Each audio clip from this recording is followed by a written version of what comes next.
If your friends suck sometimes, or if you suck at friendship, stay until the end and you'll leave knowing exactly how to bring more belonging into your life. This is part 2 of this episode, so make sure you listen to part 1 to understand the context and where we are coming from. We make up a story in our head about I'm always the one who reaches out and does all the things for the friendship. And I'm always the one that starts giving, and I'm the one who gives all. And we kind of create this story that gets bigger and bigger and bigger in our heads. And we get more and more and more resentful of the other person who we don't view as giving. And we kind of start getting confirmation bias because we only see all the things we're doing. And so we kind of get more and more. And then finally we go, you know what? I don't need this in my life. And we just want to like end the relationship. But we never actually had a conversation to try to repair it or to try to point that out. But by now we don't care and we don't want to. And we're just mad and we don't want to fix it. Friendship isn't really so different from romantic relationships. It's super important for our mental and even physical health, and it's central to how humans function. And yet, while we have tons of movies and books and even couple therapy to learn how to be good romantic partners, nobody teaches us how to be good friends and how to nurture fulfilling platonic relationships. But that's not really true. A few people have made it their mission to do just that. And today I'm talking to my favorite one, Shasta Nelson. She's a friendship expert, author, and keynote speaker who helps people build healthier, more meaningful relationships at work and in life. And she's going to enlighten us today. Okay, let's dive in. But first, let me give some important information about the show for new listeners. Feel free to skip about a minute if you've heard it before. Do you ever feel like every important conversation turns into just another petty debate and that we deserve better? Well, welcome to Make Sense, the show where I, singer-songwriter Leïla Six, interview people with super relevant and important insight to put our ideologies aside and make the most efficient decisions to build societies that actually make sense based on our shared values. I believe these are freedom and safety, which for humans comes from community. And by the way, whether you look at it scientifically or spiritually, community includes the entire planet. But these values can sometimes be a bit conflicting, which is tricky. So how can we shape a world that's both safe and exciting for everyone and on the largest scale possible? Well, that's a tough question and an ambitious goal, and it would be easy to get cynical about it and just say, well, the world's unfair, so I'll fight for my share and F the rest. But I don't want to do that, and I'm sure you don't either. So we need to understand topics that are fundamental to how the world works, complex topics that require our attention if we want to stay true to our values. Now, I tell all of my guests that I only want to have constructive, snark-free conversations here because I want everyone to feel welcome to learn, feel, and grow. So I'll ask the same of you in the comment section. Now, all that's been said, let's use our senses to make sense of the world and create more sensible societies. I know, it's too much wordplay, but I had to. Let my breath brush your ears. Inhale these words. May they fill your lungs and the atmosphere. In part 1 of this episode, Shasta gave us some tips to strengthen our friendships using her friend-intimacy triangle. These are easy, namely because they are for when the lack is coming from you, and so you have the agency to do better. But it becomes much harder, I think, when you identify the lack is coming from the other person, because that automatically requires, it might require, but I think it's almost all the time requires having hard conversations, very awkward conversations. So that requires giving more importance to making things better for the two of us, and less importance to the visceral need we have to avoid awkward conversations. Because like you said in one of your videos, I wrote this down, vulnerability isn't just the secrets we tell each other. It's also the capacity to tell the other person you're feeling let down by them. And yeah, so, or maybe you need more from them, or even hearing them tell you that you let them down. But it seems to me that it only works if we learn to communicate without attacking the other person, right? That's so true. Do you have any tips on how to communicate awkward things in a constructive way? For example, if you're tired of being the only one in the relationship who suggests plans, for example, how can you express that or give hints to your friend that you'd like them to do it too without sounding like you're criticizing them? I don't know, maybe you have another example on something else. No, we can go with that one. We can go with that one. So I always think of trying to repair relationships as kind of a spectrum. So the I always start with like, what's the easiest, most positive way to like try to shift this pattern? And then obviously, to your point, if we keep trying that and it's not working, then yes, there might be a harder conversation to come. But I think before we get there, there's almost always a couple different options that we can do. So if we feel like the friendship is resting on us to always be the one suggesting something and always making plans, like there's an opportunity in here for us to say, okay, how about I say to my friend, like, you know what? I would love to get to a place where we're like maybe both sharing ideas of what we do with our relationship. So what if I plan 1 month and you plan the next month, and we take turns, and we both, that way we both get to like do things the other person really wants to do, and we are like, would you be up for planning our next get together? Even if it's just as easy as come over and hang out at your house, or like let's you pick the restaurant. Like it doesn't have to be elaborate or big, but like will you be in charge of planning the next one? And you just ask them to. And like it doesn't have to be some big hard conversation. We don't have to start with like, I'm always the one who does this and you disappoint me and da da da. Like we don't have to start with like the whole story we have about it. We just are like, at the end of the day, I just want you to like step up and plan. And so like we just asked for that. Another thing that we could do is to say to somebody like, I love how that we're like staying in touch and everything like that. Sometimes I feel like if I forget to call you, that like our friendship will start drifting apart. Would you be up for us setting up something that's just more regular and consistent, so it doesn't require either one of us to initiate or to plan it or to remember it? In some of my friendships, that looks like every Wednesday at noon, we're getting on the phone and talking. If one of us needs to cancel, that's okay, but like we have a default that's planned. Or sometimes that includes like maybe that's once a month we get together. It's always the fourth Friday of every month. We're going to get meet and do something. But it's like, would you be open to having a default scheduled down so that neither one of us has to like keep thinking about the planning of it, and like just ask them? So I think we have options here to just kind of ask ourselves, what's the easiest way that we can just get to what we want, which is not doing the heavy lift of this whole thing.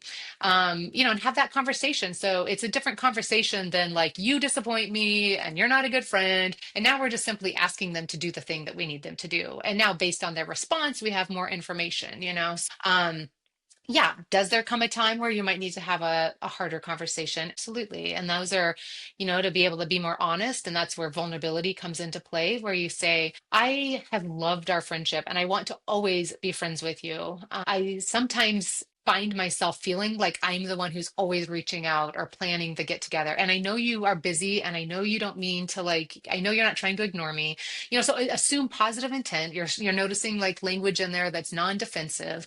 But like it would mean a lot to me. Like sometimes I just feel like I don't want us to drift apart, but I also don't want to feel like it rests all on me. Is there like, what can we do to like help make sure that we stay friends? And you just ask the question. You just kind of like, we don't have to go on and on about all the history. We don't have to like point fingers. Our goal is to problem solve. Our goal is not to break the relationship. So, but naming that it's hard for us and naming the impact that has on us. We might even say, and I know you don't mean this, but sometimes the story I make up in my head is that I care more about the friendship, and like but I know, I'm sure that's not true, but I just wanted to check in with you and let you know how I was feeling, and then be quiet and then see what they say. So yeah, those are harder conversations for sure.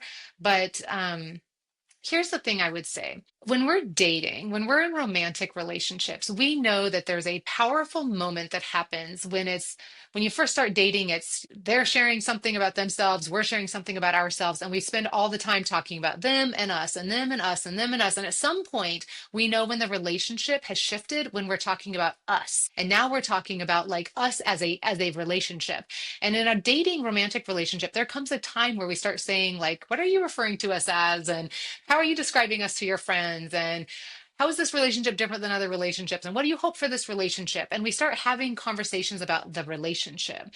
I've noticed in a lot of friendships, we have a really hard time transitioning to that stage. We like kind of keep it them and us for a really long time. And it's really powerful when we can start naming the third entity, which is the relationship. When somebody else says, I love that we're friends, it suddenly gives permission to be like, oh, we're friends. We are calling ourselves that. Or just have somebody be like introducing you and saying, this is one of my favorite friends. And you're like, oh, I'm a favorite friend. Like when we can like name, title each other and acknowledge there's that relationship.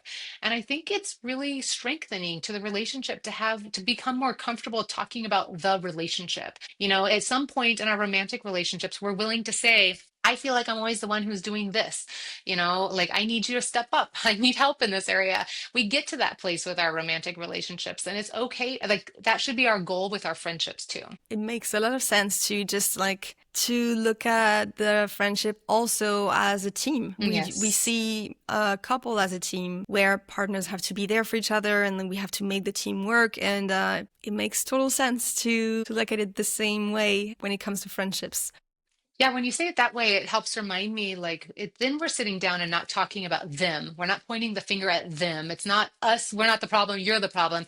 Instead, we're saying, I want to fix our relationship. Yeah, So it's it's both like of to us make on it the work same for team. us. Yes, Yeah. exactly. So it's us on the same team looking at our relationship and evaluating it and assessing it. And sometimes that means us showing up to your earlier point and saying, like, how could I show up better? Like, what do you need from me in this season of life? And getting used to like helping have those conversations where it's not blaming, but where you're offering yourself up and modeling that vulnerability helps them eventually maybe say the question back to us like, and what about me, what can I do? And so we can sometimes get into these conversations just simply by being willing to start opening up and holding that space. For those who might not be convinced that trying to repair a friendship is worth all that work and all that sweat, you say that it's definitely worth it because of the time you've invested in it, knowing Yes. it takes a long time to become close with someone. How much time are we talking about? Good questions. So Dr. Jeffrey Hall out of the University of Kansas did a study a couple years ago and says that it takes us about 50 hours, 40 to 60 hours to go from stranger to casual friends, about 80 to 100 hours to go to friend, and 200 hours to get to best friend with people. Let me replay this so you can absorb the numbers. It takes us about 50 hours, 40 to 60 hours to go from stranger to casual friends, about 80 to 100 hours to go to friend, and 200 hours to get to best friend with people. So I always think like if you're starting every relationship at the bottom of a triangle and you're moving people up that triangle as you practice positivity, consistency, and vulnerability. So just a quick aside, you don't get to move somebody to the top of your triangle where your best friends live just because you really like them or just because you're so excited by them or just because you have so many things in common. You only get to deepen the relationship or move it up the triangle by practicing positivity, consistency, and vulnerability over time. So if I've put in 50 hours in a relationship or 100 hours or 200 hours, think of that like a financial investment. Like you've been putting money into this retirement account over and over and over for a long time. Like if there's anything you can do to protect that investment, like yes, like to me, I'm just like, oh my goodness. So I may not go to great lengths if we don't know each other that well, but if we have called ourselves best friends, if we have moved up that triangle, if we have invested a lot of our history together, then I am going to do whatever I can to try to repair that relationship, even if it's an awkward conversation. Like to me, an awkward hour is worth saving the 200 hours. And when you think about how much energy it takes to go start all over with other people, as we have all done many times in our lives, it's exhausting. Like I would much rather have a deeper relationship. And here's an important caveat. When you think about the people you feel safest with in your life, so that could be a spouse, a partner, it could be parents, it could be siblings, the other best friends you've had, like when you think about the people you feel absolutely the safest and the most secure with, it is not because you have never fought with them that you feel safe and secure. On the contrary, it is probably because you have fought with them. And by fought, I mean you have been hurt by them, you have been disappointed, you've gone through hard things together. It's because we've been in that thing together and hurt each other and come out the other side that leaves that relationship feeling safer because now we can go through anything together. Like it's not, we don't stay married to somebody or stay in a relationship because we've never fought. We have fought and disappointed each other, and then that gives us a feeling of like we can survive anything together, and that's what deepens a relationship. So in our friendships, the goal is to never not have awkward conversations. It's not to never disappoint each other. Not to never have hurt feelings.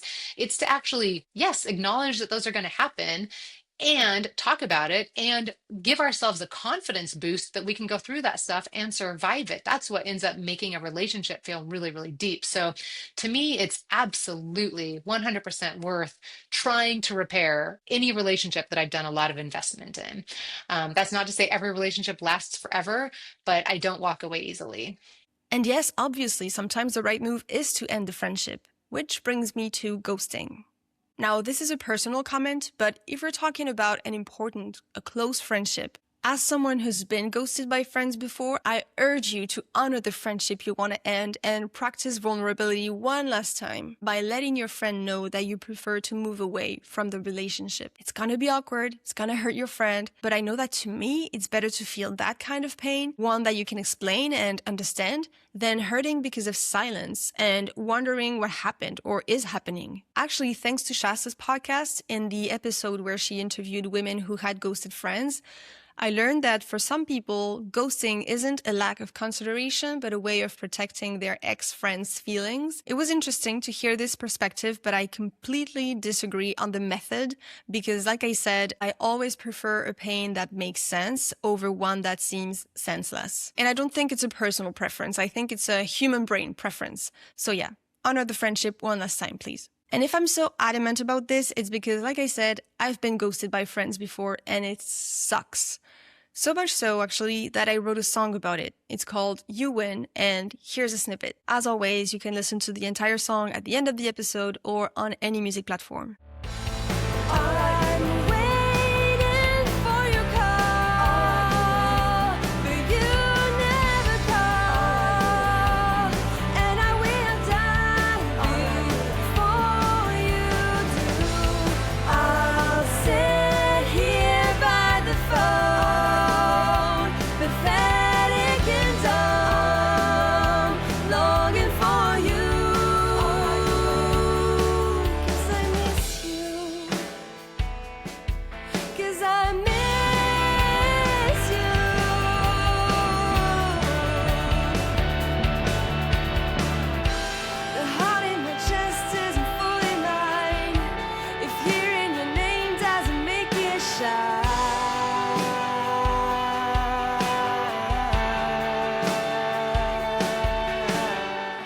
Now, I know that breaking up with a friend is not easy, namely because we have no model of what that would look like in a friendship. We know how to break up with romantic partners, and even though it's not pleasant, it's not weird. So I wanted to know if Shasta had any tips on how to do that. How do you break up with a friend? I love this question, and you're bringing such a poignancy to it. Our friendship breakups can be harder than romantic relationship breakups for so many of us. Tell me I'm about it. seeing, yes, they're really painful, and we don't have the cultural support system in place. Like we can say, I'm going through a divorce or whatever, and everyone's like, oh, but to go like, there's a lot more shame for a lot of us to be like, I was dumped by a friend or I had to end this friendship. There's a lot less of conversation about it for sure, and a lot less shared empathy. So it is a much harder thing to do.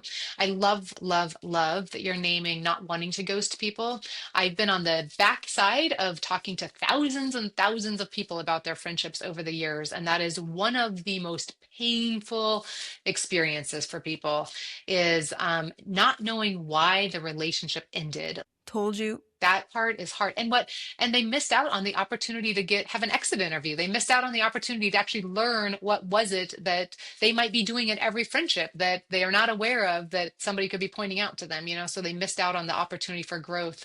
And it makes the grieving so much harder.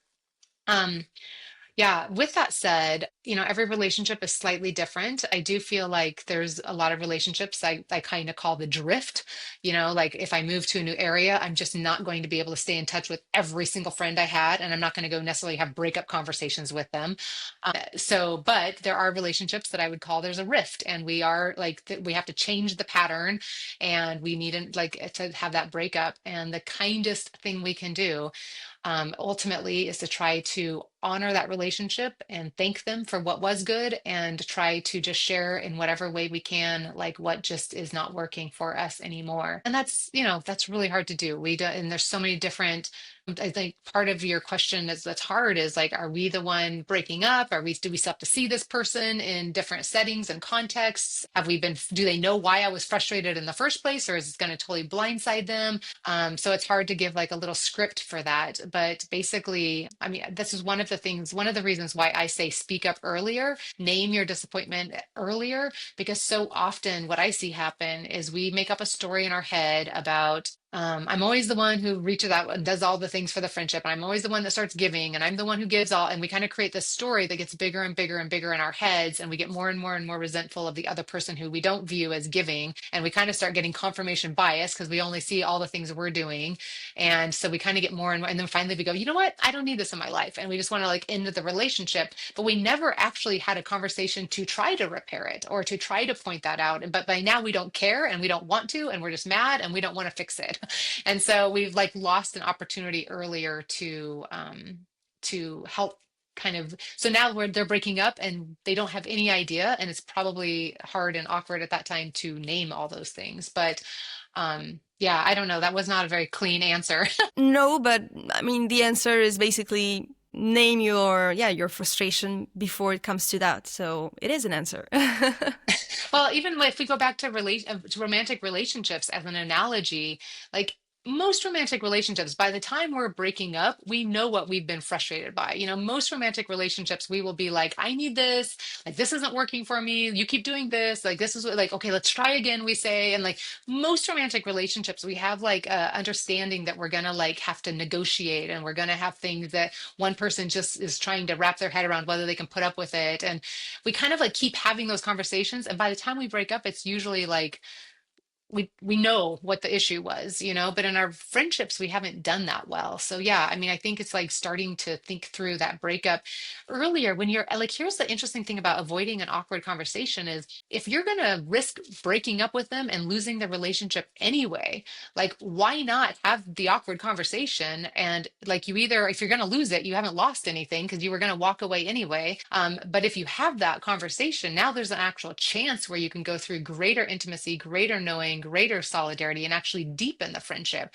Is that going to be a guarantee? No, but now at least there's an option for it. Like if you're willing to walk away from the friendship, you might as well be willing to have the hard conversation, you know, because then even if you don't save the friendship, you've strengthened the muscle in your own life of having hard conversations. So you may as well be practicing every chance you get so that that muscle is stronger for the next relationship.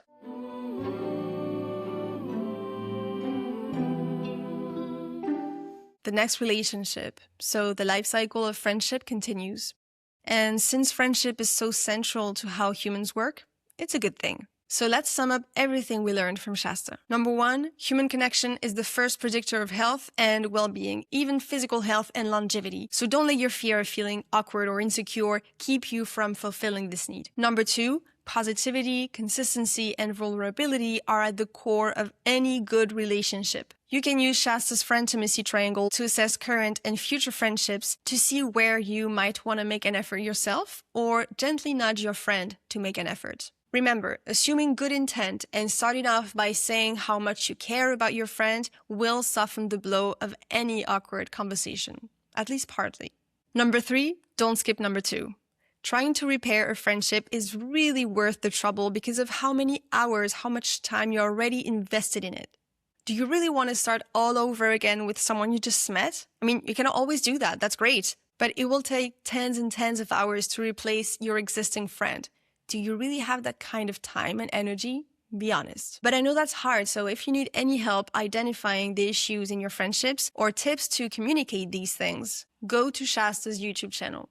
And if you do decide the friendship is over, please don't just ghost. And hopefully you've spoken your grievances before, so it shouldn't be too much of a shock for your friend. And lastly, number 4, give your coworkers a chance. You might need to think a little bit more to protect the friendship and the work relationship, but it could really be worth it if that's where you spend most of your time. In the show notes, you will also find a list of 50 great friendship tips created by Anna Goldfarb, another friendship expert I find very helpful. Now it's movie time. If you want to watch a movie about friendship, I recommend Bridesmaids. It's really funny, and I think it shows not only the importance of friendship in people's lives, but also how crucial communication is between friends. If you have more movie recommendations about friendship, please leave a comment. Okay, that's it for today, but before I leave you with some extra information and the song you heard today at the end of the episode, I cannot recommend Shasta's YouTube channel enough. It's full of detailed tips on everything from how to strengthen your friendships to how to recover from friendship heartbreak. She has books and other things like a great podcast where I learned about the benefits of having almost nothing in common with your friend, which was surprising to me.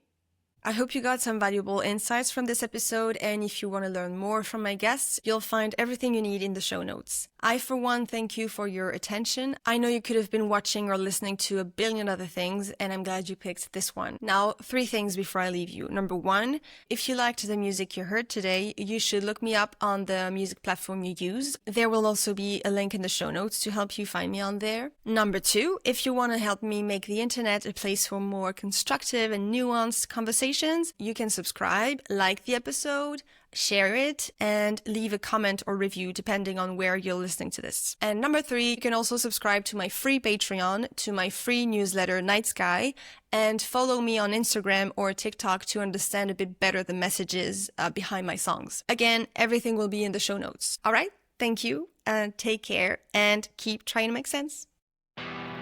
All right, you win. Here I am all alone again. Now I begin to wonder why, how, and who and when. What have I done to push you away? What have I done?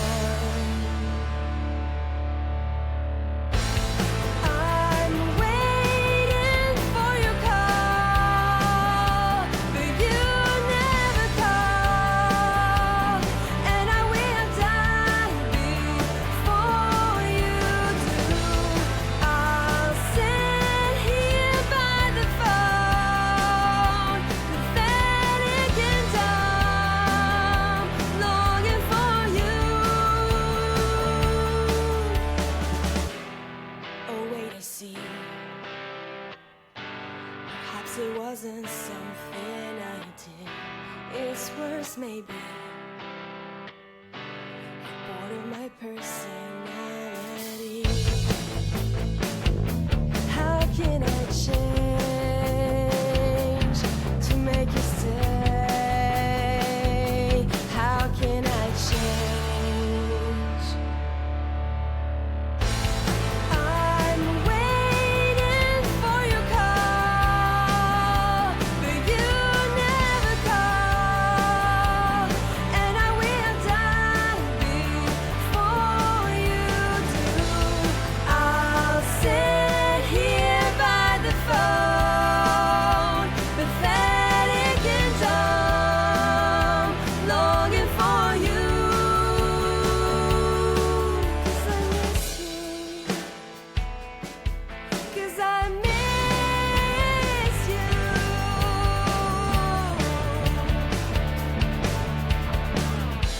The heart in my chest isn't fully mine. If hearing your name doesn't make it shine,